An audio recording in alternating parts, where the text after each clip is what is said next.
देखिए अगर ये रेखा जैसे इस हथेली में देख रहे हैं ऐसे आई है, ऐसे ये देखिए, ये क्या है, ये चंद्रमा का स्थान है और ये केतु का स्थान है। तो ये देखिए ये चंद्रवल्य है, मतलब इंसान की, वल्य का मतलब क्या होता है, वल्य का मतलब होता है घेरा। देखिए तर्क सहित समझने की कोशिश कीजिए, वल्य का मतलब होता है घेरा। अब चंद्र क्या है, चंद्र मन है, मतलब मन पर घेरा बन जाना, मतलब इंसान किसी टेंशन में है, किसी उलझन में है, किसी परेशानी में है, ये उसे इंडिकेट करता है। लेकिन ये साथ में केतु जुड़ गया। केतु क्या है, केतु आध्यात्मिकता है, सरलता है, मोक्ष है। क्योंकि केतु का तो दिमाग नहीं है, केतु की आंखें नहीं है, केतु का कान नहीं है, क्योंकि नीचे का हिस्सा है, धड़ है। वो भगवान से मोक्ष की कामना करते हैं, इसलिए वो मोक्ष मांगता है, उसलिए मोक्ष का विभाग ही उन्हीं के पास है। तो ऐसे लोग जिनकी हथेली में ये योग बना हुआ है, ऐसे लोग शानदार बढ़ते हुए, आगे बढ़ते हुए केतु की आध्यात्मिकता को लेकर के इस घेरे को तोड़ने में कामयाब हो जाते हैं। ये इस घेरे को खत्म कर देते हैं, इस घेरे का प्रभाव को खत्म कर देते हैं, क्योंकि केतु साथ जुड़ गया।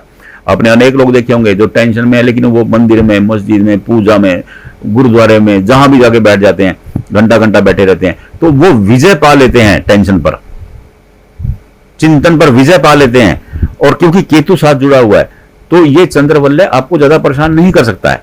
हाँ, उलझन तो है, बंदा टेंशन में है, लेकिन जब केतु साथ जुड़ जाएगा तो चंद्र के प्रभाव को केतु आध्यात्मिकता के सारे, सरलता के सारे कम कर देगा। इसलिए चंद्रवल्य, हाँ अगर चंद्रवल्य ऐसा बना हुआ है, जैसे मैं बना के भेजता हूं, देखिए आप, अगर ये चंद्रवल्य ये ऐसे बन गया है, ये ऐसे, केतु नहीं आए बीच में, तो परेशानी की बात है, तो टेंशन की बात है। ऐसे लोग बहुत टेंशन में रहते हैं, बहुत परेशानी में रहते हैं। अगर ये देखिए, हस्तरेखा शास्त्र का एक फॉर्मूला समझ लीजिए ध्यान से, चंद्रवल्य जितना टूटा हो, जितना खंडित हो, जितना छोटा हो, देखिए ये ऐसे है, ऐसे, दैट्स अ पार्ट ऑफ चंद्रवल्य। ये चंद्रवल्य नहीं है, उसका हिस्सा है। ये परेशानी की निशानी है, लेकिन इस परेशानी को इंसान सहजता से पार कर जाता है। अब आप अपनी हथेली में मिला करके देखिए, आपकी हथेली में चंद्रवल्य की पोजीशन क्या है, आपका चंद्रवल्य किस पोजीशन में है। हाँ, अगर इस चंद्रवल्य की ये रेखा ऐसे होकर के ऐसे आ गई, ये अति उत्तम है, क्योंकि ये शुक्र है, ये शुक्र है।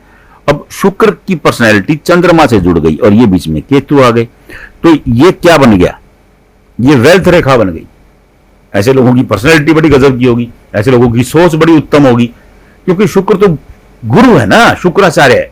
शुक्राचार्य से शुक्र बने, हमारी पर्सनैलिटी, हमारे प्रेम संबंध, हमारी टेक्नोलॉजी, वो शुक्र से आती है, तो ये वेल्थ रेखा कहलाएगी, तो ये उत्तम योग बन जाता है। तो अगर आप अपनी हथेली में ध्यान से देखिए कि आपकी हथेली में ये रेखा किस पोजीशन में है, कैसी है, आपको समझ में आ जाएगा। मैंने सब श्रेणियां बता दी आपको। आप अपने वीडियो को रिवाइंड करके देख लीजिए, आपको समझ में नहीं आ रहा तो, फिर भी दिक्कत आ रही है, इसी नंबर पर, इसी वीडियो में फोन नंबर आ रहा है, इसी पे व्हाट्सएप कर दीजिए, हम आपको बता देंगे। राधे राधे।